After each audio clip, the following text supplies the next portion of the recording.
আল্লাহ নবী জবাব দেয়, লাইসা যাকা, লজ্জা মানে এটা লজ্জা না, ওয়ালাকিন্নাল ইস্তিহিয়া মিনাল্লাহ, আল্লাহকে লজ্জা পাওয়ার মানে হলো চারটা বিষয়।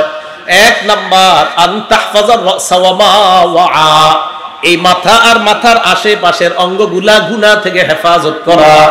দুই নাম্বার, ওয়া তাহফাজাল বাতনা ওয়া মা হাওয়া, পেট আর পেটের সাথে যা লেগে আছে এইগুলা গুনাহ থেকে হেফাজত করা। তিন নাম্বার, ওয়া তাতাযাক্কারুল মাউত, তিন নাম্বার মরণকে স্মরণ করা। চার নাম্বার, ওয়াল বিলা, মরণের পর তোমাকে মানুষ মাটির নিচে দাফন করে আসবে, ওই অবস্থায় তোমার কি হবে এই কথাটা স্মরণ করা। এই চারটা। চার নাম্বার ওয়াল বিলা, মানে আপনি যে পচে গলে যাইবেন মাটিতে রাখার পর, এই কথাগুলা চিন্তা করা। আল্লাহকে লজ্জা পাওয়ার চার অর্থ। এক নাম্বার, মাথা, মাথার আশেপাশের জিনিসগুলা গুনাহ থেকে হেফাজত করা। দুই নাম্বার, পেট, পেটের আশেপাশের সব অঙ্গ প্রত্যঙ্গ গুনাহ থেকে হেফাজত করা। তিন নাম্বার, মরণকে বেশি বেশি স্মরণ করা। চার নাম্বার, আপনি যে মরে যাইবেন এরপর পচে যাইবেন এই বিষয়টা স্মরণ করা। বলেন তো এক নাম্বার কিসেরকে হেফাজত করা? মাথা, মাথার আশেপাশে যা কি আছে দেখেন তো, চোখ কি আছে? চোখ। এই চোখ দিয়ে গুনাহ করা যাবে না, মনে রাখবেন চোখ হলো গুনাহের বর্ডার। এই চোখ দিয়ে গুনাহ আমাদের শরীরে ঢুকে, এই জন্য এই বর্ডারকে হেফাজত করা। কলব হলো আপনার এই দেহ নামক অঙ্গরাজ্যগুলার রাজধানীর নাম কলব। হাত এক একটা অঙ্গরাজ্য, পা একটা অঙ্গরাজ্য। এই অঙ্গরাজ্যগুলো আপনি পরিচালনা করেন যেখান থেকে, এটা হলো কলব নামক রাজধানী। এই কলব নামক রাজধানীকে যদি হেফাজত রাখতে চান, আমাদের ঢাকার রাজধানী হেফাজত রাখার জন্য আমাদের বাংলাদেশের বর্ডার গার্ড মজবুত হতে হয়। এই জন্য আপনার কলব নামক রাজধানীকে হেফাজত করতে হলে এই চোখ নামক বর্ডার যত মজবুত হবে, কলব তত মজবুত থাকবে। আর এই মজবুত কলব নামক রাজধানী যত মজবুত হবে, তত দ্রুত আল্লাহ জান্নাতে যাবে।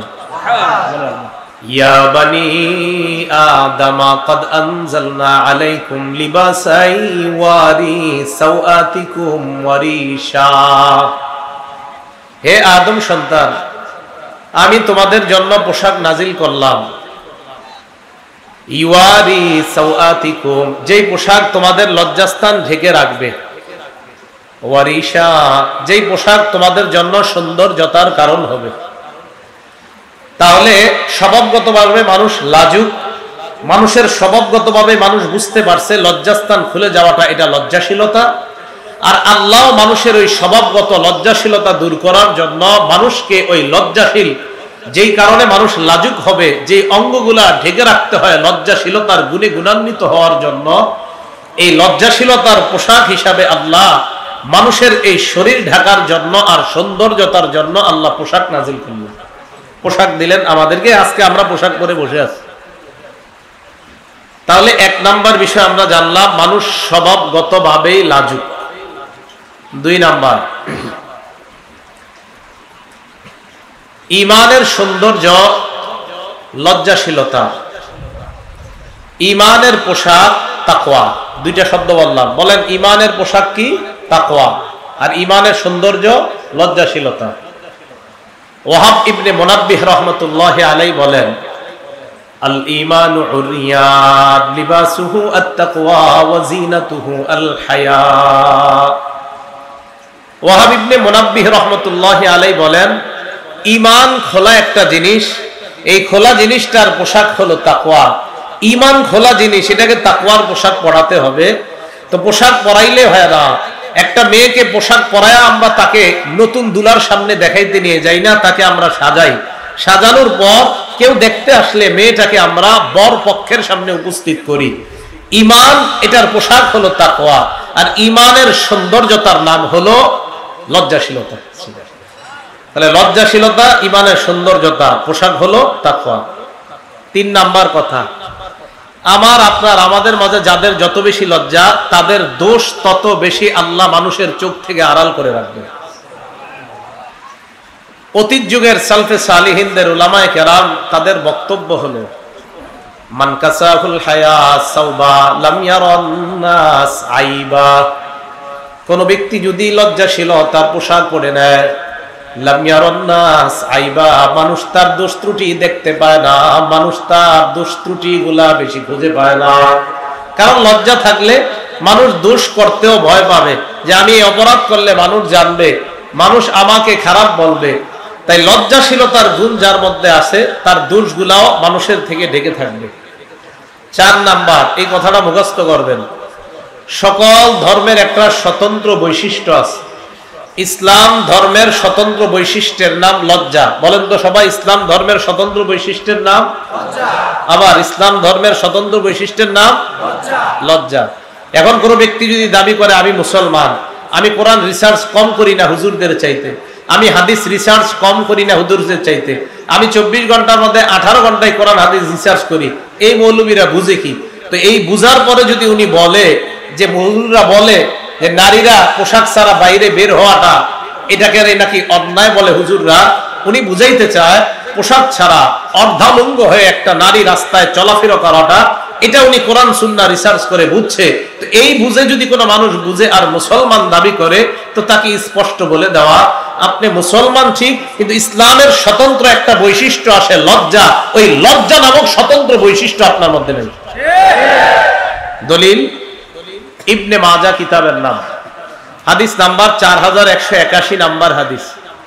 এই হাদিসের বর্ণনাকারী আনাস রাদিয়াল্লাহু তাআলা আনহু, عن أنس بن مالك رضي الله تعالى عنه قال قال رسول الله صلى الله عليه وسلم إن لكل دين خلقا وخلق الإسلام الحياء। নবীজি বলেন প্রত্যেকটা ধর্মের একটা স্বতন্ত্র বৈশিষ্ট্য আছে, ইসলাম ধর্মের স্বতন্ত্র বৈশিষ্ট্যের নাম হলো লজ্জা। ইসলাম ধর্মের স্বতন্ত্র বৈশিষ্ট্যের নাম লজ্জা। 5 নাম্বার, ইমানের অঙ্গ। লজ্জা হলো ইমানের অঙ্গ। বলেন লজ্জা কিসের অঙ্গ? উনি বসা এখানে, আমি বসা, ওনার একটা হাত নাই আমার একটা হাত নাই, তাহলে বলেন এটা দোষ না? দোষ মানে অর্থাৎ একটা মানুষের তো হাত থাকা দরকার, তো হাতটা মনে করেন নাই, এই 2 হাত নাই আমাদের, আর 2 হাত নাই, খেতে পারবো ডান হাতে খেতে পারলাম না, বাম হাত থাকলে সাপোর্ট নিতে পারবো, বাম হাতও নাই, তাহলে খেতে পারলাম? তার মানে বোঝা গেল আমি চলতে গেলে অন্য মানুষ ছাড়া চলতে পারি না, পূর্ণাঙ্গ মানুষ আমি না, আরেকজনের সাপোর্ট লাগে। ঈমান এটা হলো আল হায়াউ শুবাতুম মিনাল ঈমান, লজ্জা ঈমানের অঙ্গ। বলেন লজ্জা কিসের অঙ্গ? এখন অঙ্গ ছাড়া একটা জিনিস কি পরিপূর্ণ হয় না অপরিপূর্ণ থাকে? মুসলিম শরীফ হাদিস নাম্বার 59 নাম্বার হাদিস, যারা মোবাইলে অ্যাপস চালান সেই হাদিসের সিরিয়াল অনুযায়ী, আর আমাদের মাদ্রাসার পাঠ্যপুস্তক অনুযায়ী 35 নাম্বার হাদিস মুসলিম শরীফের। এই হাদিসের বর্ণনাকারী আবু হুরায়রা রাদিয়াল্লাহু তাআলা আনহু, عن أبي هريرة رضي الله تعالى عنه قال قال رسول الله صلى الله عليه وسلم الإيمان بضع وسبعون أو بضع وستون شعبة। নবীজি বলেন ঈমানের 70টা অথবা 60টা শাখা। فأفضلها قول لا إله إلا الله, সর্বশ্রেষ্ঠ শাখা হলো লা ইলাহা ইল্লাল্লাহ। ওয়া আদনাহা ইমাতাতুল আযা আনিত তরিক, সর্বনিম্ন শাখা হলো রাস্তা থেকে কষ্টদায়ক বস্তু সরায় দেওয়া। এরপর আল্লাহ নবী বলেন ওয়াল হায়াউ শুবাতুম মিনাল ঈমান, লজ্জাশীলতা হলো ঈমানের অঙ্গ। লজ্জাশীলতা ঈমানের অঙ্গ। আগে কি শিখছিলেন? লজ্জা ইসলামের স্বতন্ত্র বৈশিষ্ট্য। এখন জানলাম লজ্জা ঈমানের অঙ্গ। বলেন লজ্জা ইসলামের কি স্বতন্ত্র বৈশিষ্ট্য? আরেকটা লজ্জা ঈমানের অঙ্গ। তাহলে আমি মুমিন, আমার লজ্জা নাই, পরিপূর্ণ মুমিন না অপরিপূর্ণ? হ্যাঁ, এটা লাগবে, এটা অঙ্গ। 6 নাম্বার, আমার এই 2 আঙ্গুলের দিকে তাকান। তাকাইছেন সবাই? এই 2 আঙ্গুল কি মিশানো আছে না ফাঁকা? এখন এবার 2 আঙ্গুলের দিকে তাকাইছেন তো সবাই? এবার হাদিস শোনেন। আল জামিউস সগীর কিতাবের নাম, হাদিস নাম্বার 1959 নাম্বার হাদিস, 1959 নাম্বার হাদিস। এই হাদিসের বর্ণনাকারী আব্দুল্লাহ ইবনে ওমর রাদিয়াল্লাহু তাআলা আনহুমা, عن عبد الله بن عمر رضي الله تعالى عنهما قال قال رسول الله صلى الله عليه وسلم, আল্লাহ নবী বলেন ইন্নাল হায়া ওয়াল ঈমান কুরিনা জামিআ। আল্লাহ নবী বলেন ঈমান এবং লজ্জা দুইটা এইভাবে থাকবে, ঈমান এবং লজ্জা দুইটা এইভাবে থাকবে, এইভাবে। ইন্নাল হায়া ওয়াল ঈমান কুরিনা জামিআ, নবীজি বলেন ঈমান এবং লজ্জা দুইটা এইভাবে মিশানো থাকবে। ফাইদা রুফিআ আহাদুহুমা, ঈমান এবং লজ্জার একটা যদি উঠে যায়, রুফিআল আখার, আর একটা অটোমেটিক উঠে যায়। ঈমান আর লজ্জা এভাবে থাকবে।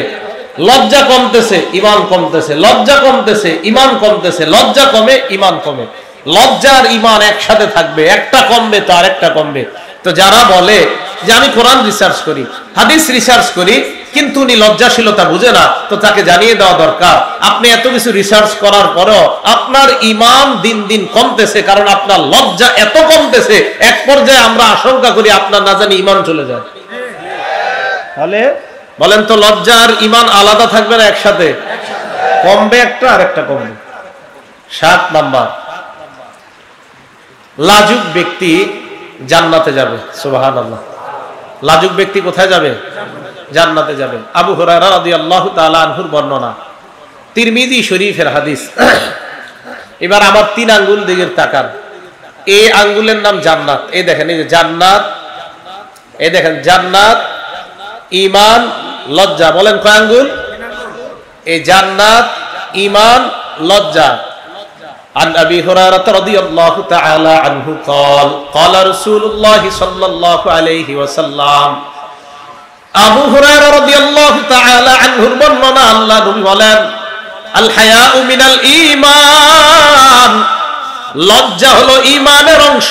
ওয়াল ঈমানু ফিল জান্নাহ, ঈমানের ঠিকানা হলো জান্নাত। লজ্জা থাকবে তো ঈমানের পাওয়ার বাড়বে, ঈমানের পাওয়ার যত বেশি তত তাড়াতাড়ি আল্লাহর জান্নাতের মেহমান। হায়া, লজ্জা, লজ্জা বাড়বে, ঈমান, ঈমানের পাওয়ার বাড়বে, ঈমানের পাওয়ার যত হবে, আল ঈমানু ফিল জান্নাহ, তত তাড়াতাড়ি জান্নাতে যাবে। 7 নাম্বার গেল। 8 নাম্বার, যে ব্যক্তি লাজুক তাকে আল্লাহ ভালোবাসে। লাজুক ব্যক্তিকে কাকে কে ভালোবাসে? আল জামিউস সগীর 1662 নাম্বার হাদিস, 1662 1662 নাম্বার হাদিস, 1662। عن أبي هريرة رضي الله تعالى عنه قال قال رسول الله صلى الله عليه وسلم আবু হুরায়রা রাদিয়াল্লাহু তাআলা আনহুর বর্ণনা, আল্লাহ নবী বলেন, ইন্নাল্লাহা ইযা আনআমা আলা আবদিন নি'মাতান ইউহিব্বু আইয়ারা আথারান নি'মাতি আলাইহি। আল্লাহ যখন কোন বান্দাকে কোন নিয়ামত দান করে, আল্লাহ চায় বান্দার ওই নিয়ামতটা যেন তার প্রকাশ পায়। আল্লাহ এটা চায়। আল্লাহ কোন বান্দাকে নিয়ামত দান করলেন, বান্দার এই নিয়ামতটা প্রকাশ পাওয়া, এটা আল্লাহ চায়। আপনাদের এলাকার কোন ব্যক্তিকে কোটি টাকা দান করলেন, আল্লাহ চায় তার এই টাকাটা ভালো জায়গায় প্রকাশ পাক, এটা আল্লাহ চায়। এটা ভালো জায়গায় লাগুক, এটা আল্লাহ চায়। উনি যদি ইখলাসের সাথে 1 লাখ টাকা দান করে, আল্লাহ চায় যে এটা প্রকাশ পাক, আমি তাই তোমাকে টাকা দিছি। তাহলে আল্লাহ কোন বান্দাকে নিয়ামত দান করলে আল্লাহ পছন্দ করেন তার এই নিয়ামতটা যেন প্রকাশ পায়। ওয়ায়াকরাহুল বুসা ওয়াত তাবাউসা, অভাব অনটন প্রকাশ করাটা আল্লাহ অপছন্দ করেন। এরপর নবী বলেন, ওয়ায়ুগিজুস সাইলাল মুলহিফা, নাছুর বান্দা হয়ে যারা ভিক্ষা করে তাদেরকে আল্লাহ ঘৃণা করে। নাছুর বান্দা, দিতে হবে, দিতে হবে, না দিয়ে কই যাবেন। নাছুর বান্দা হয়ে যারা ভিক্ষা করে তাদেরকে আল্লাহ ঘৃণা করে। ওয়ায়ুহিব্বুল হাইয়াল আফিফাল মুতাআফফিফা, আর অনেক মানুষ আছে অভাব অনটনের মধ্যে কাটায়, এরপরেও কাউকে বলে না, লজ্জা থাকার কারণে কারো কাছে প্রকাশ করে না। এর কারণ হলো তার লজ্জা। আল্লাহ নবী কয়, এই লাজুক মানুষটাকে আল্লাহ ভালোবাসেন। লাজুক ব্যক্তি, তাকে আল্লাহ ভালোবাসেন। বাকি আপনাদের দরকার এই লজ্জার কারণে যারা চাইতে পারে না, খুঁজে খুঁজে তাদেরকে যাকাতের টাকা দেওয়া। এগুলো 8 নাম্বার। তাহলে লাজুককে আল্লাহ ভালোবাসে। 9 নাম্বার, আপনাদের সবার ঘরে ঘরে কল্যাণ চান কারা? সবাই কল্যাণ চান ঘরে ঘরে? স্বামী, স্ত্রী, ছেলে, মেয়ে, ঘরের সবাই যদি লাজুক হয়, ওই ঘরে আল্লাহ কল্যাণ দিয়া ভরে দিবে। সহিহ বুখারী হাদিস নাম্বার 6117 নাম্বার হাদিস। এই হাদিসের বর্ণনাকারী ইমরান ইবনে হুসাইন রাদিয়াল্লাহু তাআলা عن عمران بن حسين رضي الله تعالى عنه قال قال رسول الله صلى الله عليه وسلم ইমরান ইবনে হুসাইনের বর্ণনা, আল্লাহ নবী বলেন, আল হায়াউ লা ইয়াতি ইল্লা বিখাইর, যেই ঘরের মানুষগুলা যত বেশি লাজুক, যত বেশি লজ্জাশীল, ওই লজ্জা লা ইয়াতি ইল্লা বিখাইর, লজ্জা কল্যাণ আর কল্যাণ বয়ে আনে। লজ্জার কাজ হলো শুধু কল্যাণ আনা। আপনি লাজুক, আপনার বিবি লাজুক, আপনার কন্যা লাজুক, আপনাদের ঘরের সবাই খুব লজ্জাশীলতার গুণে গুণান্বিত। নবী কয়, লজ্জাশীলতা ঘরের মধ্যে ভরপুর রহমত আর বরকত টেনে নিয়ে আসে। 9 নাম্বার, 10 নাম্বার, যার লজ্জা নাই সে যা মন চায় তা করে। 10 নাম্বার, যার লজ্জা নাই সে যা মন চায়। দলিল সহিহ বুখারী হাদিস নাম্বার 6120 নাম্বার হাদিস। আগের হাদিসটা 6117, এটা 6120। এটা দাওরা হাদিস মাদ্রাসা। ছাত্ররা মিলাইলে হাদিস ফাথুল বারী অনুযায়ী মিলাইবেন। বুখারীর পাশ দিয়ে দেখবেন 2টা সিরিয়াল আছে হাদিসের, একটা ফা লেখা পাশে। এই ফা অনুযায়ী মোট হাদিস সংখ্যা হবে আপনার 7563টা। ওই অনুযায়ী আমার সিরিয়ালটা মিলবে। এটা আন্তর্জাতিকভাবে ফলো করা হয়। আরেকটা আছে দেখবেন নাম্বার, ওইটা আমাদের পুরাতন নুসখাগুলোর নাম্বার, ওই নাম্বারে আবার আমারটা মিলবে না। যেটার পাশে ছোট্ট করে ফা লেখা, মানে ফাথুল বারী, ইবনে হাজার আসকালানী যে রকমটা করছে নাম্বার, ওটার সাথে মিলে যাবে ইনশাআল্লাহ। সহিহ বুখারীর 6120 নাম্বার হাদিসের বর্ণনা, আবু মাসউদ রাদিয়াল্লাহু তাআলা আনহুর বর্ণনা। এই আবু মাসউদ রাদিয়াল্লাহু তাআলা আনহু বলেন, ক্বালা রাসূলুল্লাহ সাল্লাল্লাহু আলাইহি ওয়াসাল্লাম, আল্লাহ নবী বলেন, ইন্না মিম্মা আদরাকান নাস মিন কালামিন নবুওয়াতিল উলা, মানুষ পূর্ববর্তী নবীদের থেকে যেই কথাটা পেয়েছে, সমস্ত নবী তার উম্মতকে একটা বিষয় শিক্ষা দিয়েছে, আমাদের নবীও আমাদেরকে শিক্ষা দিয়েছেন, ইযা লাম তাস্তাহি ফাসনা মা শিতা, তোমার লজ্জা না থাকলে যা মন চায় তা করো। লজ্জা না থাকলে তোমার যা মন চায় তুমি তা করো। লজ্জা যখন না থাকবে তখন তোমার যা মন চায় তুমি তা করো। এটা কখন হবে? লজ্জাশীলতার অভাব যখন থাকবে তখন সে যা মন চায় তা করতে পারবে। পুরুষের শার্ট আর প্যান্ট পরে কোন নারী রাস্তার মধ্যে গিয়ে তখনই এই কথা বলবে যে আমরা পোশাকের স্বাধীনতা চাই। এটা কখন বলবে? যখন তার লজ্জা থাকবে না। আর লজ্জা যখন মানুষের না থাকে তখন সে যা মন চায় তাই করতে পারবে। লজ্জা নেই। মা বোনদেরকে বুঝান। আমি তো ঠান্ডা মাথায় বুঝাই, আমি তো ওরকম রাগি না, রাগ হই না। আমি তো একদম সহজ সরল মানুষ, কথাও বলি সহজ সরল। তো মা বোনদেরকে বুঝান কথাগুলা। যারা এরকম বলে যে পোশাকের স্বাধীনতা চাই, এই চাই, সব চাই, এই কথা যারা বলে, এটা সঠিক কথা না। আরে সব স্বাধীনতা যদি আপনি চান, যদি বলেন নারী পুরুষ একসাথে স্বাধীনতা চাই, এটা তো আপনি কোনোভাবেই সম্ভব না। এটা কিভাবে সম্ভব বলেন? একটা স্বামী আর একটা স্ত্রী প্রথম সন্তান নেওয়ার পর দ্বিতীয় সন্তানকে স্বামী কখনো নিতে পারবে? স্ত্রীর পেট থেকে প্রথম সন্তান আসছে, দ্বিতীয় সন্তান স্বামীর পেট থেকে। কি আপনি সবাই চুপ আছেন? প্রথম সন্তান কার পেট থেকে আসছে? দ্বিতীয় সন্তান স্বামীর পেট থেকে। মনে করেন এটা কি সম্ভব? যদি এটা সম্ভব না হয় তো নারী পুরুষ সমান অধিকার কখনো সম্ভব না। আর যদি বলেন সমান অধিকার সম্ভব, তো প্রথম সন্তান স্ত্রীর পেট থেকে আসবে, তো দ্বিতীয় সন্তান স্ত্রী বলবে সমান অধিকার, যেহেতু দ্বিতীয়টা তুমি নাও পেটে। এটা কি সম্ভব কখনো? তো আমি বুঝি না মানুষ এটা কেন বুঝে না, যে এটা তো সম্ভব না, এটা অসম্ভব একটা বিষয়। আল্লাহ আমাদেরকে বুঝার তৌফিক দান করেন। 11 নাম্বার, বাংলাদেশ স্বাধীন হয়েছে কয় সালে? 1971। 11 নাম্বার যে হাদিসটা শোনাম ওইটা তিরমিজি শরীফের 1974 নাম্বার হাদিস, যাতে মনে রাখেন আর কি। বাংলাদেশ স্বাধীন হয়েছে 1971, আর যে হাদিসটা শোনাম এটা 1974 তিরমিজি শরীফের। এই হাদিসের মধ্যে আসছে, এটা মানে আপনারা মনে রাখার জন্য আর কি, যাতে সবাই বলতে পারেন। এই হাদিসের মধ্যে আছে আনাস রাদিয়াল্লাহু তাআলা আনহুর বর্ণনা, ক্বালা রাসূলুল্লাহ সাল্লাল্লাহু আলাইহি ওয়াসাল্লাম, নবীজি বলেন, মা কানাল ফাহশু ফি শাইইন ইল্লা শানা, যেই জিনিসের মধ্যে নির্লজ্জতা বেশি, যেই জিনিসের মধ্যে নির্লজ্জতা বেশি ওই জিনিসের কদর্যতা ময়লা বাড়তেই থাকে নির্লজ্জতা বেশি হওয়ার কারণে। ওয়া মা কানাল হায়াউ ফি শাইইন ইল্লা জানা, যে জিনিসের মধ্যে লজ্জাশীলতা বেশি ওই জিনিসের মধ্যে সৌন্দর্যতা বাড়াতেই থাকে, আল্লাহ সৌন্দর্যতা বাড়ায় দেয়। একটা নারী পর্দার মধ্যে থাকে, তার সৌন্দর্যতা মান মর্যাদা আল্লাহ বাড়ায় দেয়। বলেন তো দুনিয়ার মধ্যে এমন অনেক জিনিস আছে যা আমরা দেখি না। দোকানের মধ্যে যাই, যাওয়ার পর স্যাম্পল দেখে, দেখার পর কয় এটা পছন্দ হয়েছে, গোডাউন থেকে একটা দেন। এটা বলেন তো না, কেন এটা নিলে সমস্যা কি? যেটা দোকানের সামনে ঝুলানো দেখছেন এটা নিলে সমস্যা কি? আপনি তো এটাই পছন্দ করছেন, কোনটা নিবেন? যেটা ঢেকে রাখা হয়, বাংলাটা বলবেন, কোনটা নিবেন? যেটা খোলা, যেটা এটা নিবেন না। কে পছন্দ তো এটাই করছেন, এর মানে খোলা জিনিস পছন্দ হইলে এটা আসল পছন্দ না। ঢেকে রাখা হয় যেটা, ওইটাই আসল জিনিস, ওইটাই আসল পছন্দ। যা বুঝার বুঝবেন। তাহলে যেটা ঢেকে রাখা হয় এটাই পছন্দনীয় জিনিস। এখন আসেন, তাহলে আমাদের মা বোনরা আমাদের কাছে সবচেয়ে শ্রদ্ধার, তাই আমরা আমাদের এই দামি মা বোনদেরকে ঢেকে রাখি। বলেন তো আমরা কাকে দেখি না কিন্তু বিশ্বাস করি? জোরে বলেন। আল্লাহকে দেখি? বিশ্বাস করি না। কেন বলেন তো? আল্লাহ সবচেয়ে দামি, তাই দেখি না। তারপরে দামি জিনিস গোপন থাকে। দামি জিনিস, আল্লাহ দামি তাই গোপন। হ্যাঁ, প্রয়োজনে আল্লাহকে দেখবো জান্নাতে। মা বোনরা দামি তাই গোপন। হ্যাঁ, প্রয়োজনে স্বামী দেখবে তাকে। এই কথা আর কবে বুঝবে মানুষ? সবচেয়ে দামি আল্লাহ, তাই তো এখনো দেখি না। কারণ দামি জিনিস এটা খুব দামি হয়, এটা দেখতেও কষ্ট হয়, এই জন্য তো জান্নাতে গিয়ে দেখবো।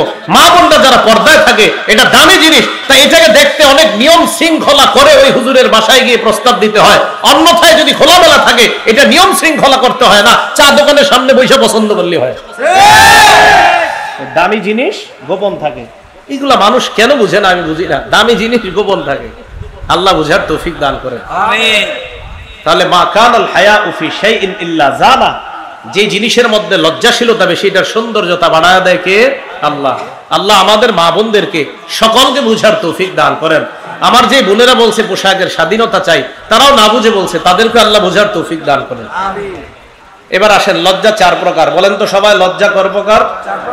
চার প্রকার। এক নাম্বার আল হায়াউ মিনাল্লাহ, আল্লাহকে লজ্জা পাওয়া। এটা মুখস্থ করতে হবে, আলেম ছাড়া অন্যরা, আলেমরা বুঝবে, ওনারা মুখস্থ রাখতে পারবে, অন্যরা আমার সাথে বলবেন। এক নাম্বার আল্লাহকে লজ্জা পাওয়া। বলেন লজ্জা কয় প্রকার? চার প্রকার। এক নাম্বার কাকে লজ্জা পাওয়া? দুই নাম্বার ফেরেশতাদেরকে লজ্জা পাওয়া। কাদেরকে? তিন নাম্বার মানুষকে লজ্জা পাওয়া। কাকে? চার নাম্বার নিজেকে লজ্জা পাওয়া। এবার আমি বলবো, আপনারা শুধু ওইগুলা বলবেন। এক নাম্বার কাকে? দুই, তিন, চার, মনে থাকবে তো? লজ্জা চার প্রকার। এক নাম্বার আল হায়াউ মিনাল্লাহ, আল্লাহকে লজ্জা পাওয়া। দুই নাম্বার আল হায়াউ মিনাল মালাইকা, ফেরেশতাদেরকে লজ্জা পাওয়া। তিন নাম্বার আল হায়াউ মিনান নাস, মানুষকে লজ্জা পাওয়া। চার নাম্বার আল হায়াউ মিনান নাফস, নিজেকে লজ্জা পাওয়া। এক নাম্বার আল্লাহকে লজ্জা পাওয়া। এটা কি? আল্লাহকে লজ্জা পাওয়া কাকে বলে? আল্লাহকে লজ্জা পাওয়ার ক্ষেত্রে কোরআনের দুইটা আয়াত যদি পারেন 24 ঘন্টা মাথায় রাখবেন, তাহলে দেখবেন আল্লাহকে লজ্জা পাওয়া সহজ হয়ে যাবে। আল্লাহকে লজ্জা পাওয়ার একটা বাংলা মনে রাখবেন, ইয়াস্তাকিরু ফি নাফসিল আবদি আন্নাল্লাহা ইয়ারাহু ফি কুল্লি হিনিন। বান্দার অন্তরে এই কথা বদ্ধমূল হয়ে যাওয়া যে আল্লাহ আমাকে সদা সর্বদা দেখতেছেন। আল্লাহ আমাকে সদা সর্বদা দেখতেছে, এই কথা বদ্ধমূল হয়ে যাওয়া। সূরা আলাকের 14 নাম্বার আয়াত, সূরা কফের 16 নাম্বার আয়াতটা মনে রাখবেন, না পারলে অর্থটা মনে রাখবেন, তখন দেখবেন গুনাহ ছাড়া কত সহজ হয়। সূরা আলাকের 14 নাম্বার আয়াতে আল্লাহ বলেন, আলাম ইয়ালাম বিআন্নাল্লাহা ইয়ারা, মানুষ কি জানে না? ইয়া রাসূলুল্লাহ ইন্না লানাস্তাহয়ি ওয়াল হামদুলিল্লাহ, আমরা তো লজ্জা পাই, সমস্ত প্রশংসা আল্লাহ, আপনি আবার লজ্জা দ্বারা আমাদেরকে কি বুঝাইতে চান? আল্লাহ নবী জবাব দেয়, লাইসা যাকা, লজ্জা মানে এটা লজ্জা না, ওয়ালাকিন্নাল ইস্তিহয়া মিনাল্লাহ, আল্লাহকে লজ্জা পাওয়ার মানে হলো চারটা বিষয়। এক নাম্বার আন তাহফাজার রাসা ওয়া মা ওয়া, এই মাথা আর মাথার আশেপাশের অঙ্গগুলা গুনাহ থেকে হেফাজত করা। দুই নাম্বার ওয়া তাহফাজাল বাতনা ওয়া মা হাওয়া, পেট আর পেটের সাথে যা লেগে আছে এইগুলা গুনাহ থেকে হেফাজত করা। তিন নাম্বার ওয়া তাতাযাক্কারুল মাউত, তিন নাম্বার মরণকে স্মরণ করা। চার নাম্বার ওয়াল বিলা, মরণের পর তোমাকে মানুষ মাটির নিচে দাফন করে আসবে, ওই অবস্থায় তোমার কি হবে এই কথাটা স্মরণ করা। এই চারটা। চার নাম্বার ওয়াল বিলা মানে আপনি যে পচে গলে যাইবেন মাটিতে রাখার পর, এই কথাগুলা চিন্তা করা। আল্লাহকে লজ্জা পাওয়ার চার অর্থ। এক নাম্বার মাথা, মাথার আশেপাশের জিনিসগুলা গুনাহ থেকে হেফাজত করা। দুই নাম্বার পেট, পেটের আশেপাশের সব অঙ্গ প্রত্যঙ্গ গুনাহ থেকে হেফাজত করা। তিন নাম্বার মরণকে বেশি বেশি স্মরণ করা। চার নাম্বার আপনি যে মরে যাইবেন এরপর পচে যাইবেন এই বিষয়টা স্মরণ করা। বলেন তো এক নাম্বার কিসেরকে হেফাজত করা? মাথা, মাথার আশেপাশে যা কি আছে দেখেন তো, চোখ কি আছে? চোখ। এই চোখ দিয়ে গুনাহ করা যাবে না, মনে রাখবেন চোখ হলো গুনাহের বর্ডার। এই চোখ দিয়ে গুনাহ আমাদের শরীরে ঢুকে, এই জন্য এই বর্ডারকে হেফাজত করা। কলব হলো আপনার এই দেহ নামক অঙ্গরাজ্যগুলার রাজধানীর নাম কলব। হাত এক একটা অঙ্গরাজ্য, পা একটা অঙ্গরাজ্য, এই অঙ্গরাজ্যগুলো আপনি পরিচালনা করেন যেখান থেকে, এটা হলো কলব নামক রাজধানী। এই কলব নামক রাজধানীকে যদি হেফাজত রাখতে চান, আমাদের ঢাকার রাজধানী হেফাজত রাখার জন্য আমাদের বাংলাদেশের বর্ডার গার্ড মজবুত হতে হয়। এই জন্য আপনার কলব নামক রাজধানীকে হেফাজত করতে হলে এই চোখ নামক বর্ডার যত মজবুত হবে, কলব তত মজবুত থাকবে। আর এই মজবুত কলব নামক রাজধানী যত মজবুত হবে, তত দ্রুত আল্লাহ জান্নাতে যাবে। গুনায় চোখ দিয়ে ঢুকতে দেওয়া যাবে না, তাহলে কলবের ক্ষতি হয়ে যাবে। এই জন্য চোখ গুনাহ থেকে হেফাজত করা। মেধা যদি শার্প রাখতে চান, চোখের গুনাহ করা যাবে না, মেধা ভালো থাকবে। ছাত্র ভাই যারা, হয়তো চোখের গুনাহ করার প্রশ্নে আসে না ছাত্র ভাইদের, চোখের গুনাহ করলে মেধা নষ্ট হয়ে যাবে। আল্লাহ আমাদের সকলকে গুনাহ থেকে বেঁচে থাকার তৌফিক দান করেন। সহিহ বুখারী হাদিস নাম্বার 2465 নাম্বার হাদিস। এই হাদিসের মধ্যে আসছে ক্বালা রাসূলুল্লাহ সাল্লাল্লাহু আলাইহি ওয়াসাল্লাম, আল্লাহ নবী বলেন, ইয়াকুমুল জুলুস আলা তুরুকাত, তোমরা রাস্তাঘাটে গল্প গুজব করা থেকে তোমরা বাঁচবা, রাস্তার মধ্যে বৈঠক করা থেকে তোমরা বাঁচবা।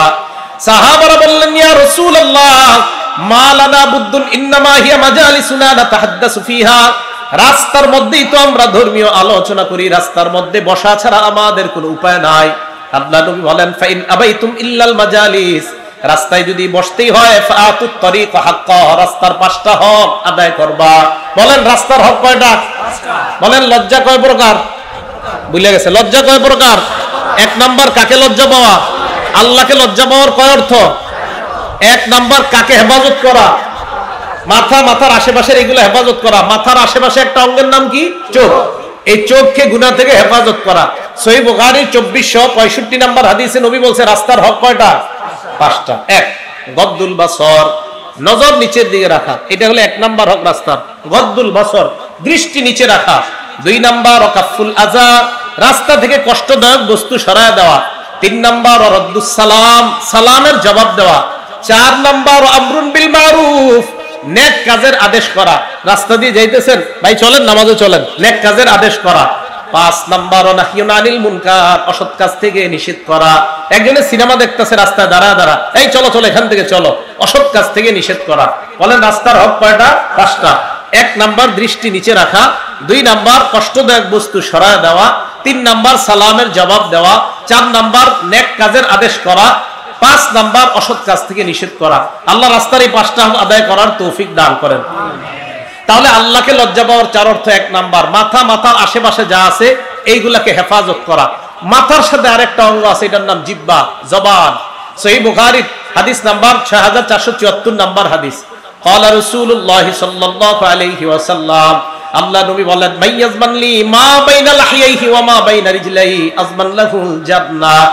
নবীজি বলেন 2 চোয়ালের মাঝখানে এই জবান, 2 রানের মাঝখানের লজ্জাস্থান, এই 2 জিনিসের যেই ব্যক্তি আমাকে জামানত দিয়ে দেয়, ইয়া রাসূলুল্লাহ চোখ দিয়ে আমি গুনাহ করি না, লজ্জাস্থান দিয়ে আমি গুনাহ করি না, এই 2 জিনিসের নিশ্চয়তা দিয়ে দেয়, আজমান লাহুল জান্নাহ, আমি নবী তাকে জান্নাতে নেওয়ার জিম্মাদার হয়ে গেলাম। আমি তাকে জান্নাতে নেওয়ার জামিন হব, আমি তাকে জান্নাতে নিব। কয় জিনিসের নিরাপত্তা দেওয়া? 2টা, চোখ আর হলো লজ্জাস্থান। আল্লাহ আমাদেরকে বুঝার তৌফিক দান করেন। এখন আমাদের মা বোনরা যদি পর্দা ছাড়া রাস্তাঘাটে হাঁটে, বলেন পুরুষরা তাদের জবান, লজ্জাস্থান, তাদের চোখগুলো হেফাজত করা সহজ হবে না কষ্টকর হয়ে যাবে? এই জন্য পর্দা মা বোনরা করা, এটা যদি পর্দা মা বোনরা খুব বেশি পরিমাণে করে, তাহলে পুরুষের চোখ হেফাজত করা খুব বেশি সহজ হয়ে যাবে। ঠিক না কথাটা? আল্লাহ আমাদের সকল মা বোনদেরকে বুঝার তৌফিক দান করেন।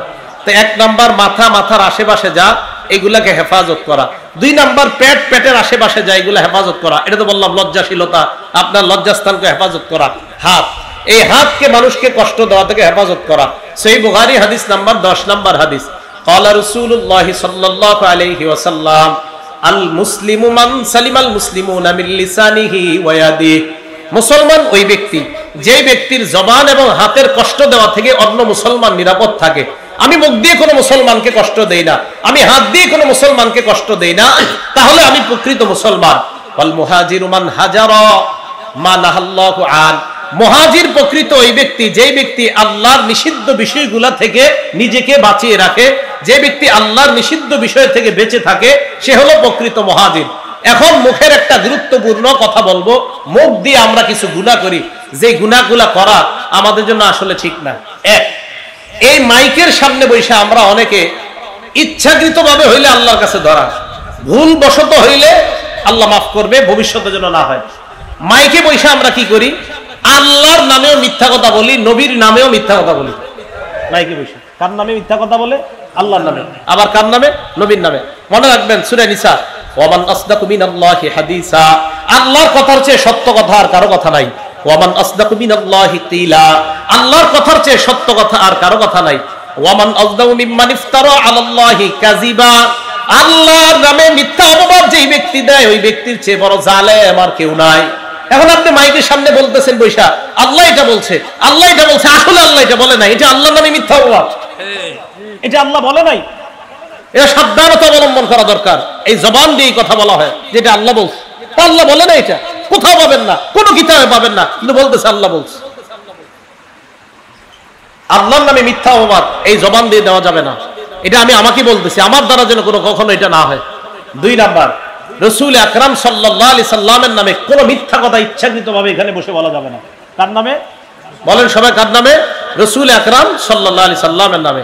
সহিহ বুখারী হাদিস নাম্বার 109, ক্বালা রাসূলুল্লাহ সাল্লাল্লাহু আলাইহি ওয়াসাল্লাম মাইয়াকুল আলাইয়া মা লাম আকুল, কোন ব্যক্তি যদি আমার নামে এমন কথা বলে যেই কথা আমি নবী বলি নাই, আবার কোন ব্যক্তি যদি আমার নামে এমন কথা বলে যেই কথা আমি নবী বলি নাই, ফাল্যাতাবাওয়া মাকআদাহু মিনান নার, ওই ব্যক্তি যেন তার ঠিকানা জাহান্নামে বানিয়ে নেয়। কোন ব্যক্তি আমার নামে এমন কথা বলে যা আমি নবী বলি নাই, সে যেন তার ঠিকানা জাহান্নামে বানিয়ে নেয়। তার ঠিকানা কোথায় বানিয়ে নেয়? জাহান্নামে বানিয়ে নেয়।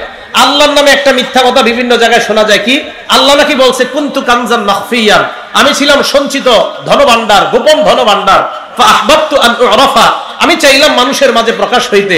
ফাখালাকতুল খালকা লিউরাফা, তাই আমি সৃষ্টিকে বানাইলাম যেন মানুষ আমাকে চিনতে পারে। আল্লাহ নাকি পরিচিত হওয়ার জন্য মানুষ বানাইছে, সৃষ্টি বানাইছে, এটা আল্লাহর নামে মিথ্যা কথা। আল্লাহ এটা বলে নাই।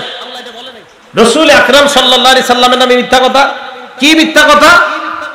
বিদ্যানের কলমের কালি শহীদের রক্তের চেয়ে অধিক দামি, এটা আল্লাহ রাসূল সাল্লাল্লাহু আলাইহি সাল্লাম কোথাও বলে নাই। এটা হাসান বসরি রাহমাতুল্লাহ আলাইহির বক্তব্য, নবীজির নামে চালায়া দেয়ালের মধ্যে লেখা, নিচ দিয়ে লেখা দেয় আল হাদিস। নাউজুবিল্লাহ, এটা তো নবী বলে নাই, আপনি কেন আল হাদিস লিখবেন এখানে? ভাই এটা নবী বলে নাই। বিদ্যানের কলমে, বিদ্যানের ওলামায়ে কেরামের কি আর মর্যাদা খুঁজে পান নাই? ওলামায়ে কেরামের মর্যাদা তো একের পর এক মর্যাদা কোরআন সুন্নাহ থেকে বলতেই থাকবো ইনশাআল্লাহ। তো কেন এই সমস্ত মিথ্যা কথা লিখতে হবে? বিদ্যানের কলমের কালি শহীদের রক্তের চেয়ে দামি, এটা নবীজি বলে নাই কোথাও। তাহলে রাসূল সাল্লাল্লাহু আলাইহি সাল্লামের নামে মিথ্যা কথা বলা যাবে না। উতলুবুল ইলম ওয়ালাউ বিসসিন, চীন দেশে হলো ইলম অর্জন করো, আল হাদিস নিজ দিয়ে লেখা। কোথায় বলছে নবীজি এই কথা? ইলম অর্জন করতে হবে দূরে গিয়ে, এটা সত্যি কথা। অসংখ্য গণিত হাদিস আছে।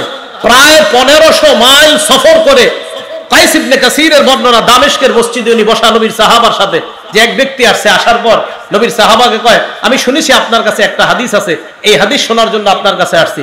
তাই নাকি? শুধু একটা হাদিস শুনতে আসছো? কয় হ্যাঁ। কোত্থেকে? আতাইতু মিনাল মাদিনা মিন মাদিনাতি রাসূলি সাল্লাল্লাহু আলাইহি সাল্লাম, আমি রাসূলের মদিনা ওই শহর থেকে আমি আসছি আপনার কাছে। লিহাদিসিন বালাগানি আন্নাকা তুহাদ্দিসুহু আন রাসূলিল্লাহি সাল্লাল্লাহু আলাইহি সাল্লাম, একটা হাদিস শুনতে আসছি যে আপনি নাকি নবীজি থেকে বর্ণনা করেন। একটা হাদিস কোনো ব্যবসার কারণে আসো নাই? আমা কাদিমতা লিতিজারা, তুমি কোনো ব্যবসার কারণে আসো নাই? কয় না। শুধু একটা হাদিস শুনতে আসছো? কয় হ্যাঁ। প্রায় 1267 কিলোমিটার রাস্তা অতিক্রম করে একটা হাদিস শুনতে আসছে। কয়টা হাদিস? তো এই হাদিসগুলো আপনারা বলতে পারেন না? দেয়ালে লেখা দেয় কি যে চীন দেশে গিয়ে হইলো তুমি ইলম অর্জন করো, আল হাদিস। আরে ভাই নবীজি কোথায় বলছে এই কথা? এটা তো নবীজি বলে নাই। নবী বলছে আমার নামে যে এমন কথা বলে যা আমি বলি নাই, সে যেন তার ঠিকানা জাহান্নামে বানিয়ে নেয়। সহিহ বুখারী হাদিস নাম্বার 110, মান কাযাবা আলাইয়া মুতাআম্মিদা, রাসূল সাল্লাল্লাহু আলাইহি সাল্লাম বলেন কেউ যদি আমার নামে ইচ্ছাকৃতভাবে মিথ্যা কথা বলে, ফাল্যাতাবাওয়া মাকআদাহু মিনান নার, সে যেন তার ঠিকানা জাহান্নামে বানিয়ে নেয়। আগেরটা কি বলছে? কেউ যদি আমার নামে এমন কথা বলে যা আমি বলি নাই। এই হাদিসে বলছে কেউ যদি আমার নামে ইচ্ছাকৃতভাবে মিথ্যা কথা বলে, সে যেন জাহান্নামে তার ঠিকানা বানিয়ে নেয়। সহিহ বুখারী হাদিস নাম্বার 1291 নাম্বার হাদিস। এই হাদিসের মধ্যে রাসূল আকরাম সাল্লাল্লাহু আলাইহি সাল্লাম কি বলছে? ভাই বাংলাটা মন দিয়ে শুনেন। ইন্না কাযিবান আলাইয়া লাইসা কাযিবিন আলা আহাদিকুম, নবীজি বলছে শোনো, আমার নামে মিথ্যা কথা বলা আর তোমাদের কোন সাধারণ ব্যক্তির নামে মিথ্যা বলা এক না। ওনার নামে আমি মিথ্যা কথা বলা এটাও অন্যায়, কিন্তু নবীজি বলেন উনি সাধারণ মানুষের নামে তুমি মিথ্যা বলা আর আমি নবীর নামে মিথ্যা বলার অপরাধ সমান না। মনে রাখবা, কোন মুসলমানের নামে তুমি মিথ্যা বলা এটাও ভয়ঙ্কর অপরাধ, তোমার ভয়ঙ্কর শাস্তি হবে, কিন্তু আমি নবীর নামে মিথ্যা কথা বলাটা, এই অপরাধ দুইটা সমান মনে করবা না। আমার নামে মিথ্যা বলাটা এটা ভয়ঙ্কর অপরাধ। তাহলে রাসূলের নামে মিথ্যা কথা বলা এটা এই যে মাথার সাথে সম্পর্ক, মুখ, এই মুখ দিয়ে মিথ্যা কথা বলা যাবে না। সহিহ মুসলিম হাদিস নাম্বার 1, মাদ্রাসার পাঠ্যপুস্তক অনুযায়ী ক্বালা রাসূলুল্লাহ সাল্লাল্লাহু আলাইহি ওয়াসাল্লাম লা তাকযিবু আলাইয়া, তোমরা আমার নামে মিথ্যা কথা বলো না। ফাইন্নাহু মাইয়াকযিব আলাইয়া ইয়ালিজিন নার, আমার নামে যদি কেউ মিথ্যা কথা বলে, এই হাদিস আমি এটাই বুঝছি, কয় ইয়ালিজিন নার, কয় সরাসরি জাহান্নামে যাবে, সরাসরি জাহান্নামে যাবে। ইয়ালিজিন নার, সে জাহান্নামে প্রবেশ করবে আমার নামে মিথ্যা কথা বলে। সহিহ মুসলিম হাদিস নাম্বার 6, ক্বালা রাসূলুল্লাহ সাল্লাল্লাহু আলাইহি ওয়াসাল্লাম, আল্লাহর নবী বলেন, সায়াকুনু ফি আখিরিজ জামান উনাস, শেষ জামানায় এমন কিছু মানুষের আবির্ভাব ঘটবে, ইউহাদ্দিসুনাকুম মা লাম তাসমাউ আনতুম ওয়ালা আবাউকুম, তোমাদের সামনে এমন হাদিস বলবে যা তোমরাও শোনো নাই, তোমাদের বাপ দাদারাও শোনে নাই। ফাইয়াকুম ওয়া ইয়াহুম, তাদের থেকে তোমরা বেঁচে থাকবা।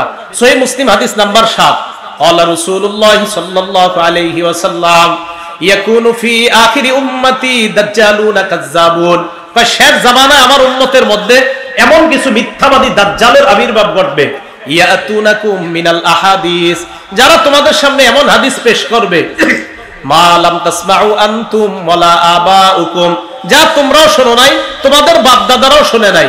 ফাইয়াকুম ওয়া ইয়াহুম, তোমরা তাদের থেকে বেঁচে থাকবা। লা ইউদিল্লুনাকুম ওয়ালা ইফতিনুনাকুম, তারা যেন তোমাদেরকে পথভ্রষ্ট করতে না পারে, তারা যেন তোমাদেরকে ফিতনায় না ফালায়। ভাই আমি বুঝাইতে চাইলাম, আল্লাহকে লজ্জা পাওয়ার এক নাম্বার অর্থ মাথা আর মাথার আশেপাশে যা আছে এইগুলা গুনাহ থেকে হেফাজত করা। এই জবান, এটা মাথার সাথে, এই আমার এই জায়গাটার সাথে সম্পৃক্ত। এই জবান দিয়ে ওনার নামে তো মিথ্যা বলাই যাবে না, আর আল্লাহ আল্লাহ রাসূলের নামে মিথ্যা বলার তো কল্পনাও করা যাবে না। মাইকের সামনে বৈশা সাবধান, আল্লাহ এটা বলছে, নবী এটা বলছে। আমি যেদিন দেখবো আমি পারি না যে আল্লাহ বলছে আর নবী বলছে এই কথা বলতে, যেদিন পারি না আমি ওয়াজই করবো না। কেন? আল্লাহ আর আল্লাহ রাসূল যা বলছে এতটুকু ওয়াজ কি যথেষ্ট না? আপনার ওইটা কইতে হবে, ওইটা কইতে হবে, এত কিছু কেন? হ্যাঁ, কোরআনের তো 6236টা আয়াত, রাসূলের প্রায় 10 লক্ষ হাদিস থাকতে আপনার এত জায়গা থেকে ওয়াজ আনতে হবে কেন? বিসমিল্লাহ। কোরআন সুন্নাহ খুব বেশি পড়তে হবে। ছাত্র ভাই মাদ্রাসা দাওরা হাদিস পর্যন্ত আপনাদের কাছে আমার আবদার, পড়েন, শুধু পড়েন। মনে রাখবেন, সৃষ্টির শুরু আল্লাহ বানাইছে কলম, আর ইসলামের শুরু পড়া। সৃষ্টির শুরু কি আর ইসলামের শুরু? আন্দাজি কইছি না। আবু দাউদ শরীফ হাদিস নাম্বার 4700 নাম্বার হাদিস, রাসূল আকরাম সাল্লাল্লাহু আলাইহি সাল্লাম বলেন, ইন্না আউওয়ালা মা খালাকাল্লাহুল খালকা আল কলম, সর্বপ্রথম সৃষ্টি বানাইছে আল্লাহ কলম। এই যে কি বানাইছে? কলম দিয়ে কি করি আমরা? আল্লাহ কলমরে বলছে উক্তুব, লেখো। কলম কয় মা যা আক্তুবু ইয়া রব, রব আমি কি লিখবো? আল্লাহ বললেন উক্তুব মাকাদিরা কুল্লি শাইইন হাত্তা তাকুমাস সাআ, সব জিনিসের ভাগ্য তুমি কিয়ামত পর্যন্ত এই ভাগ্যগুলা কি হবে এটা লিখে দাও। তাহলে সৃষ্টির শুরু কি? কলম। এবার দেখেন ইসলামের শুরু কেমনে হয়েছে।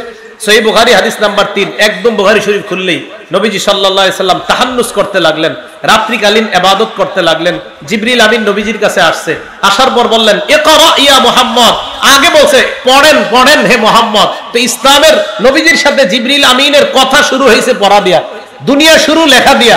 জিবরিল আমিনের সাথে নবীজির কথা শুরু হয়েছে পড়া দিয়া। তো ইসলাম আর দুনিয়া গবেষণা করলে লেখাপড়া, আমাদের সবচেয়ে অভাব লেখাপড়া। ছাত্র ভাইয়েরা পড়েন, এত বেশি পড়েন, পড়েন, পড়তে পড়তে যদি আপনি কিছু হয়ে যান তখন বুঝেন। খুব বেশি পড়েন, মোবাইল থেকে দূরে থাকেন, খুব বেশি পড়াশোনা খুব দরকার। অবস্থা ভয়ঙ্কর, আপনাদের দ্বারা আল্লাহ ইসলাম হেফাজত করবে। যদি পড়াশোনা না করেন তাহলে অবস্থা খারাপ হবে। পড়াশোনা করতে হবে খুব বেশি। আল্লাহ আমাদেরকে বুঝার তৌফিক দান করেন। এখানে বসে মিথ্যা কথা বলা যাবে না। এক নাম্বার আল্লাহকে লজ্জা পাওয়া, মাথা মাথার সাথে যা সম্পর্ক এইগুলাকে কোনো গুনাহ করা যাবে না। 1, 2 পেট পেটের সাথে সম্পর্ক, গুনাহ করা যাবে না। 3 মরণকে স্মরণ করা। 4 নাম্বার মরণের পরে যে আমি পচে গলে যাব এইটাকে স্মরণ করা। আল্লাহ আমাদের সকলকে সতর্কতার সাথে যেন আমরা চলতে পারি তৌফিক দান করেন। 2 নাম্বার কারে লজ্জা পাওয়া? ফেরেশতা। 1 নাম্বার আল্লাহকে লজ্জা পাওয়া। আল্লাহকে লজ্জা পাওয়ার আরেকটা দৃষ্টান্ত দিই। অনেকে ঘরে একা একা থাকেন, দরজা বন্ধ করে থাকেন, থাকেন না? একা একা। তো এই জায়গায় আপনি রান খুইলা এমনি ইচ্ছাকৃত ভাবে বৈশা থাকবেন। রান খুইলা মানে লজ্জা, যেই জায়গা সতর ঢাকা ফরজ, এই সতর খুইলা এমনি বৈশা রয়েছেন, কেউ কিন্তু দেখে না, দরজা লাগানো। এটা ঠিক হবে কিনা আগে হাদিস শুনি, দেখি ঠিক হয় কিনা। আবু দাউদ শরীফ 4017 নাম্বার হাদিস। এই হাদিসের মধ্যে আসছে নবীজির এক সাহাবা নাম বাহস ইবনে হাকিম, উনি ওনার বাবা থেকে, ওনার বাবা ওনার দাদা থেকে হাদিস বর্ণনা করছে। কি উনি বলেন, আওরাতুনা মা নাতি মিনহা ওয়া মা নাজাত ইয়া রাসূলুল্লাহ, হুজুর আমাদের যে জিনিসগুলা ঢেকে রাখবো কতটুকু ঢেকে রাখতে পারবো, কতটুকু আমরা ঢেকে রাখবো না। নবীজি জবাব দিলেন, ইহফাজ আওরাতাক ইল্লা মিন যাওজাতিক, তুমি তোমার বিবি ছাড়া অন্য সকলের সামনে লজ্জাস্থান ঢেকে রাখবা। লজ্জাস্থান কখনো প্রয়োজন হলে খোলা, এটা আল্লাহ খাদ দিয়ে দিছে কোথায় লজ্জাস্থান খোলা যাবে। এরপর সাহাবা প্রশ্ন করে ফেলছে, দেখেন, ইদা কাদা আহাদুনা খালিয়ান ইয়া রাসূলুল্লাহ, হুজুর আমাদের কেউ যদি ঘরের ভিতরে একা একা থাকে তাহলে কি সব ঢেকে রাখতে হবে? ভালো করে মন দিয়ে শুনেন, হুজুর আমাদের কেউ যখন ঘরে একা থাকি তখনও কি ঢেকে রাখতে হবে? নবীজি বললেন, আল্লাহু আহাক্কু আইয়ুস্তাহিয়া মিনহু মিনান নাস, ঘরের মধ্যে কেউ নাই, আল্লাহ তোমাকে দেখতাছে, আল্লাহকে মানুষের চাইতে বেশি লজ্জা পাওয়া দরকার। ঘরের মধ্যে কেউ দেখে না, আল্লাহ তো দেখে, তা আল্লাহকে বেশি লজ্জা পাওয়া। তাহলে 1 নাম্বার আল্লাহকে লজ্জা পাওয়া, 2 নাম্বার ফেরেশতাদেরকে লজ্জা পাওয়া। সূরা ইনফিতরের 10, 11, 12 নাম্বার আয়াত আল্লাহ বলেন, ওয়া ইন্না আলাইকুম লাহাফিজিন কিরামান কাতিবিনা ইয়ালামুনা মা তাফআলুন, তোমাদের উপর সংরক্ষণকারী ফেরেশতারা আছে, কিরামান কাতিবিন সম্মানিত লেখকগণ, ইয়ালামুনা মা তাফআলুন, তোমরা যা করো তারা জানে। তাহলে আমি আপনি দেখেন এখন থেকে, আজকে থেকে এই যে এখন হেঁটে হেঁটে যাব, আচ্ছা আমাকে আল্লাহও দেখে সর্ব অবস্থায়, আবার 2জন ফেরেশতাও আমাকে দেখতেছে, তারা লিখবে, সব লিখে ফেলতেছে, সম্মানিত ফেরেশতারা। তো আমি আপনি সবসময় ভাবা আল্লাহ সর্বদা দেখতেছে, আবার ফেরেশতারাও লেখার জন্য প্রস্তুত, এই কথাটা ভাবনায় আনা, তাহলে দেখবেন গুনাহ করা আমাদের জন্য কঠিন হয়ে যাবে। এটা 2। 3 নাম্বার মানুষকে লজ্জা পাওয়া। কাকে লজ্জা পাওয়া ভাই? মানুষকে লজ্জা পাওয়া।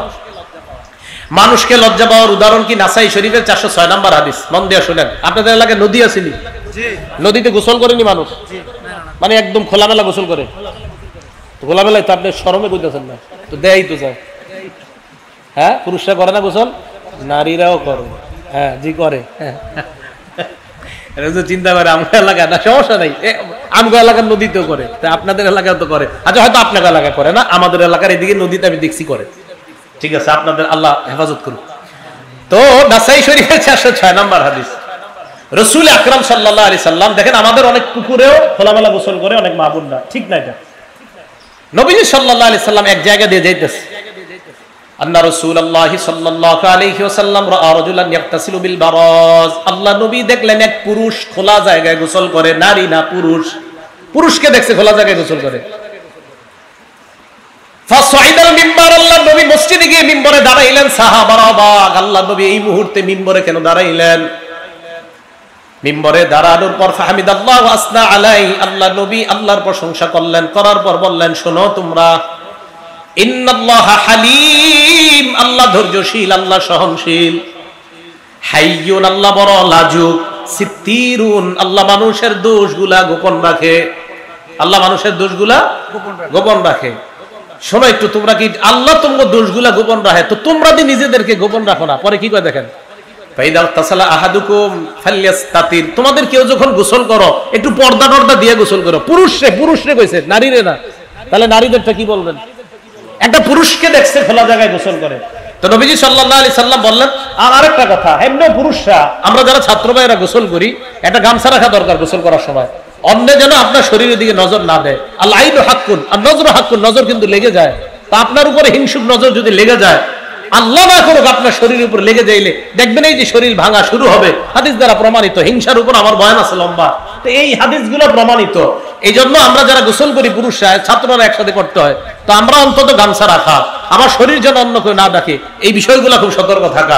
আপনারা যারা বাচ্চাদেরকে গোসল করান, বারান্দায় এদেরকে শীতকালে রোদ্রে দাঁড় করান, খালি গায়ে দাঁড় করায় না, আল্লাহর হস্তে এই বাচ্চার উপর কারো নজর লেগে যেতে পারে। মাঠে খোলা গায়ে বাচ্চাগুলারে ছেড়ে দিবেন না, অন্য কারো নজর লাগতে পারে। তো রাসূল আকরাম সাল্লাল্লাহু আলাইহি সাল্লাম বললেন, তোমাদের কেউ যখন গোসল করে সেজন্য একটু পর্দা দিয়ে গোসল করে। এবার আসেন, এটা গেল নাসাই শরীফের 406 নম্বর হাদিস। আরেকটা হাদিস শুনেন, আবু দাউদ শরীফের 4014 নম্বর হাদিসের বর্ণনা। এই হাদিসে একজন সাহাবা আছে, নাম জারহাদ। কি নাম বলেন তো? জারহাদ। এই জারহাদ রাদিয়াল্লাহু তাআলা আনহু বলেন, জালাসা রাসূলুল্লাহ সাল্লাল্লাহু আলাইহি ওয়াসাল্লাম ইনদানা, আল্লাহ নবী আমাদের সামনে বসলেন। আমাদের সামনে যখন আল্লাহ নবী বসলেন, ওয়া ফাখিজি মুনকাশিফা, নবী যখন আমাদের সামনে বসলেন, আল্লাহ নবীর সামনে যখন আমরা বসা, আমার দিকে তাকায় দেখে আমার উরুদেশ খোলা, আমার রান খোলা। ওয়া ফাখিজি মুনকাশিফা, আমার রান খোলা। আল্লাহ নবী আমার দিকে তাকায় বললেন, হে মিয়া, আমা আলিমতা আন্নাল ফাখিযা আওরা, তুমি কি জানো না রান যে ঢেকে রাখতে হয়? রান ঢাকো। এখন পুরুষ তো দূরের কথা, আমাদের মা বোনদের রান খোলার জন্য, এই মা বোনদের রান যেন দেখা যায়, সতর যেন দেখা যায়, যা ঢেকে রাখতে হবে, এই স্লোগান বর্তমানে পোশাকের স্বাধীনতার নামে দেওয়া হচ্ছে। বিশ্বাস করেন, এটা নারীর সম্মান বাড়ানো হয় না, এটা নারীকে বেহায়া আর জানোয়ার সন্তান পয়দা করার রাস্তা খুলে দেওয়া হয়। মা বোন সম্মানের জিনিস। পুরুষের রান, রাসূল সাল্লাল্লাহু আলাইহি ওয়াসাল্লাম, এই মেয়ে তুমি জানো না আমা আলিমতা আন্নাল ফাখিযা আওরা, রান ঢেকে রাখতে হয়। আমাদের যুবকরা নতুন ফ্যাশন, এখন হাফ প্যান্ট পরে, ঢাকা, এখানে খবর জানি না, ঢাকা হাফ প্যান্ট পরে রান খোলা রাখে। আবার আমাদের দেশে দেখছি আপনার যারা ওই যে আপনার রাতের বেলা যে দিয়ে রাখে, সকালবেলা আপনার খেজুরের রস পাওয়া যায়, যারা দেয়, এটা কি করে আপনাদের দেশে? যারা গাছের ভিতরে এটা ঝুলায়। তো আমাদের দেশে দেখছি আমি অনেকে ঝুলায়, যখন একটা কাঁচা দেয়, ওনার মাশাআল্লাহ সব দেখা যাইতেছে সাইড দিয়ে কাঁচা দিয়ে উনি উপরে। আপনার দেশে কৃষকরা কাজ করে মাঠে, কাঁচা দেয় না কখনো? হ্যাঁ, এবার যারা কাঁচা দেয়, রাসূল সাল্লাল্লাহু আলাইহি ওয়াসাল্লাম বলছেন আমা আলিমতা আন্নাল ফাখিযা আওরা, এই মেয়ে জানো না এগুলা ঢেকে রাখতে হয়? তাহলে এইভাবে কাঁচা দিয়ে এগুলা খোলা, এটা জায়েজ না হারাম? এটা হারাম, এটা করা যাবে না। আল্লাহ হেফাজত করেন। আবু দাউদ শরীফের 4015 নম্বর হাদিসে রেখেন লেখা, প্রতিদিন একবার দেখবেন, দুইকা আবার বের হওয়ার সময় দেখবেন। কৃষক ভাইরা এটা দেখা বের হবেন, দুইকা আবার এটা দেখবেন। হযরত আলী রাদিয়াল্লাহু তাআলা আনহুর বর্ণনা, ক্বালা রাসূলুল্লাহ সাল্লাল্লাহু আলাইহি ওয়াসাল্লাম, আল্লাহ নবী বলেন, লা তাকশিফ ফাকিজা, আলী তুমি তোমার রান উরুদেশ কারো সামনে খুলবা না। এবার আল্লাহ নবী যেটা বললেন, আলী ওয়ালা তানজুর ইলা ফাকিজি হাইয়িন, জীবিত ব্যক্তির রানের দিকে দেখবা না। তো জীবিত ব্যক্তির রানের দিকে না দেখা, এটা তেমন, এটা একটা বলছে নবী। এবার কি কয় দেখেন, ওয়ালা ফাকিজি মাইয়িতিন, মরা ব্যক্তির রানও দেখবা না। মরা ব্যক্তির রান দেখা নিষেধ। কৃষক যারা কাজ করে সবাই মরা না জীবিত? তাহলে মরা ব্যক্তির রান দেখা যদি নিষেধ হয়, জীবিত ব্যক্তির রান দেখা বা দেখানো জায়েজ না হারাম? হারাম। আল্লাহ আমাদেরকে এগুলা থেকে বেঁচে থাকার তৌফিক দান করেন। আরেকটা হাদিস শোনেন, আবু দাউদ শরীফের 4016 নম্বর হাদিস। এক সাহাবা পাথর নিচে মাথায়, আমাদের দেশে এরকম বোঝা বহন করে, মাটি নেয়, পাথর নেয়, তো কাঁচা দেয়। এক সাহাবা পাথর নিচে, উনি বলেন, হামালতু হাজারান সাকিলা, আমি ভারী পাথর আমার মাথায় নিলাম, হঠাৎ আমার লজ্জাস্থান থেকে কাপড় পরে যায়। আল্লাহ নবী আমাকে বললেন, আলাইকা বিল আওরা, এই তাড়াতাড়ি ঢাকো। কি করো? তাড়াতাড়ি ঢাকো। লা তামশু উরাতা, তোমরা উলঙ্গ হয়ে হাঁটবা না, উলঙ্গ হয়ে হাঁটবা না। ছেলেদের জন্য, যাদের বালেগ হয়ে গেছে তাদের জন্য মনে রাখবেন, এই হাফ প্যান্ট পরে রাস্তাঘাটে হাঁটা হারাম, কাউকে দেখানো রান হারাম, কেউ তার রানের দিকে দেখা হারাম। আল্লাহ হারাম থেকে বেঁচে থাকার তৌফিক দান করেন। আমিন। আবু দাউদ শরীফের 4018 নম্বর হাদিস, এটা আপনাদের ঘরের জন্য, সবাই মনে রাখবেন। ঘরে সন্তান যখন বড় হয়, বিছানা আলাদা করে দেন, ছোট থেকে আলাদা করেন। মাঝখানে আপনি শোন, ছোটবেলায় আপনি মাঝখানে শোন, বিবিরে দুই সন্তানের মাঝখানে শোয়ান, দুইজনে এই দুই সন্তান একসাথে শোয়াবেন না। ক্বালা রাসূলুল্লাহ সাল্লাল্লাহু আলাইহি ওয়াসাল্লাম, আল্লাহ নবী বলেন, লা ইয়ানজুরুর রাজুলু ইলা আওরাতির রাজুল, কোন পুরুষ যেন অন্য কোন পুরুষের লজ্জাস্থান না দেখে।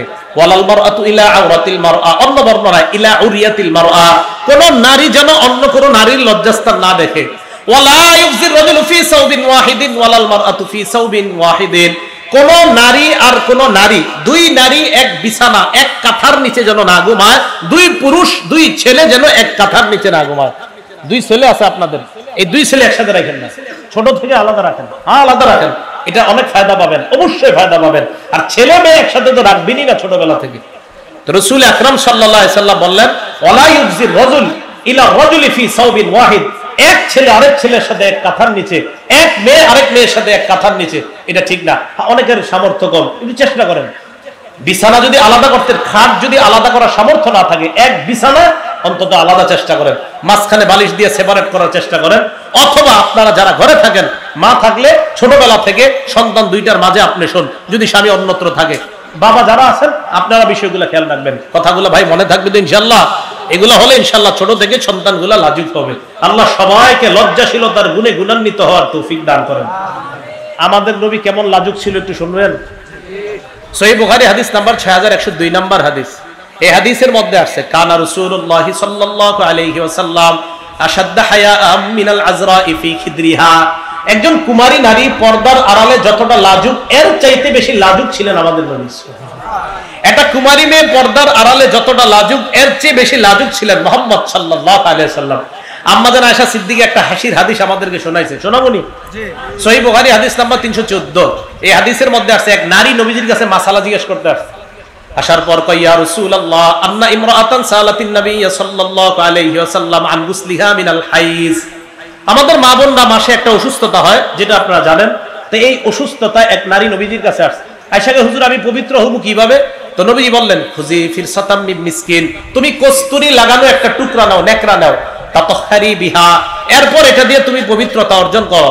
তো নবীজি বলে দিয়েছে নিয়ম। এরপর ওই নারী কয়, কাইফা তাতাহহারু, হুজুর কিভাবে পবিত্রতা অর্জন করব? নবীজি বললেন, তাতাহহারি বিহা, যেভাবে বললাম এইভাবে করো। আবার কয়, কাইফা তাতাহহারু, হুজুর আমি কিভাবে পবিত্রতা? আম্মা জান আয়েশা দূর থেকে দেখতেছে আর রাগ হইতেছে, খালি যে মহিলার প্রশ্ন করার জিনিস পায় না, বারবার খালি একই কথা জিজ্ঞাসা। তো আবার জিজ্ঞাসা, হুজুর কিভাবে? নবীজি বললেন, সুবহানাল্লাহ তাতাহহারি। নবীজি বুঝলেন নাকি? আরে আশ্চর্য, বারবার বলতেছি পবিত্রতা অর্জন করো। এক পর্যায়ে নবীজি বলে বলছে সুবহানাল্লাহ, মানে সুবহানাল্লাহ মানে আমরা বলি আর কি, আহারে বুঝে না কেন, এটা এরকম বলি না। তো নবীজি বললেন, সুবহানাল্লাহ তাতাহহারি বিহা, আরে তুমি পবিত্রতা অর্জন করো। আম্মা জান কয়, ফাজতাবাসতুহা, হুজুর রাগ হয় না, একটু আপনার হাতটা দেন, এইবার টান দিলাম, ফাজতাবাসতুহা, মহিলার টান দিছে, তোমার বারবার বলতেছে বুঝো না। কি বললো? তুমি বুঝো নাই, এইভাবে কাপড় নিবা, নেওয়ার পর পবিত্রতা অর্জন করবা, বুঝছো? যাও। রাসূল সাল্লাল্লাহু আলাইহি সাল্লাম লজ্জায় বারবার বলতে পারতেছিলেন না কথাটা, এই জন্য একবার বইলা। তো আবার যখন মাসালা মুফতি সাহেবদের কাছে মাসালা জিজ্ঞেস করলেন, ওরা তো বলতে বাধ্য। তো নবীজি সবচেয়ে পৃথিবীর শ্রেষ্ঠ মুফতি, তো রাসূল আকরাম সাল্লাল্লাহু আলাইহি সাল্লাম বললেন, তাতাহহারি বিহা, এইভাবে পবিত্রতা অর্জন। হুজুর কিভাবে? আমি না বললাম এইভাবে। হুজুর কিভাবে? সুবহানাল্লাহ, আমি না বললাম কিভাবে? আম্মা জান কয়, দিয়ে আসো, এইভাবে পবিত্রতা বুঝছো এবার? হ্যাঁ, বারবার জিজ্ঞাসা করো কেন? তো নবীজি খুব লাজুক ছিলেন। লাজুক থাকার কারণে নবীজি এত লজ্জা পাইতেন। আরেকটা হাদিস দেখেন, আবু দাউদ শরীফের 4788 নাম্বার হাদিস। নবীজি কারণ নাম নিয়ে কিছু বলাও লজ্জা পাইতেন, যে তুমি এই অপরাধ করছো, তুমি এটাও লজ্জা পাইতেন। একটা মানুষের কিভাবে আমি লজ্জা দিই? তো নবীজির কাছে অভিযোগ আসতো, ইদা বালাগাহু আনির রাজুলি আশাই, নবীজির কাছে কারো ব্যাপার অভিযোগ আসলে সবার সামনে বসতেন। বসার পর হুজুর আমিন সাহেব রহমতুল্লাহ এই ফর্মুলা অনুসরণ করতেন। হুজুরের ছাত্রদের থেকে শুনছি যে মাদ্রাসায় যদি হুজুর কাউরে কোনো শাসন করতে চাইতেন, সবার সামনে বলতেন যে এইগুলা করা ঠিক না। কারে বলতেন? যারে বলতেন উনি বুঝে, অন্যরা বুঝতেছে না। তো রাসূল আকরাম সাল্লাল্লাহু আলাইহি সাল্লামের কাছে কারণ আমি বিচার আসলে নবী সাল্লাল্লাহু আলাইহি সাল্লাম সবার সামনে দাঁড়ায় বলতেন, এভাবে বলতেন না, ওমকে এগুলা করে কেন, এটা না বলে বলতেন, মা বালু আকওয়াম, আরে ওই সম্প্রদায়ের মানুষগুলার কি হলো যে তারা এমন এমন কাজ করে? বলে না যে অমুকে, আরে এমন সম্প্রদায়ের কি হলো যে এটা করে। তাই কেন? নবীজি সবচেয়ে লাজুক ছিলেন, এই কারণে কারো নাম নিয়ে কিছু বলাটাও নবীজি চিন্তা করেন, আরে বেচারা মনে লজ্জা পাবে, তাই কারো নাম নিয়ে কিছু বলতেও নবী লজ্জা পাবে। আল্লাহ আমাদের সকলকে এই লজ্জাশীলতার গুণে গুণান্বিত হওয়ার তৌফিক দান করেন। তাহলে বলেন তো, নারীরা পোশাকে ঢেকে থাকার মধ্যে লজ্জা না খুলে দেখার মধ্যে লজ্জা? ঢেকে থাকার মধ্যেই লজ্জা। পুরুষরা এই হাঁটু সহ এই সতর ঢাকার মধ্যে লাজুকতা, লজ্জাশীলতা, নাকি হাফ প্যান্ট পরার মধ্যে লজ্জাশীলতা? তাহলে একটা পুরুষের জন্য যেহেতু এটা জায়েজ নাই হাফ প্যান্ট পরাটা, তো কোনো নারীর জন্য তো হাফ প্যান্ট পরা জায়েজ হওয়ার প্রশ্নই আসতে পারে না। আল্লাহ পাক রব্বুল আলামিন আমাদের সকলকে লজ্জাশীলতার যে কথাগুলো বললাম, আপনারা ঠান্ডা মাথায় অন্যদেরকে বোঝানোর চেষ্টা করবেন, কারো উপরে রেগে যাবেন না, বুঝাবেন যে আসলে এগুলা তো লজ্জাশীলতার অভাবের কারণে হয়। আল্লাহ আমাদের সকলকে কথাগুলা বুঝে শুনে আমল করার তৌফিক দান করেন। আমিন। ওয়া আখিরু দাওয়ানা আনিল হামদুলিল্লাহি রাব্বিল আলামিন।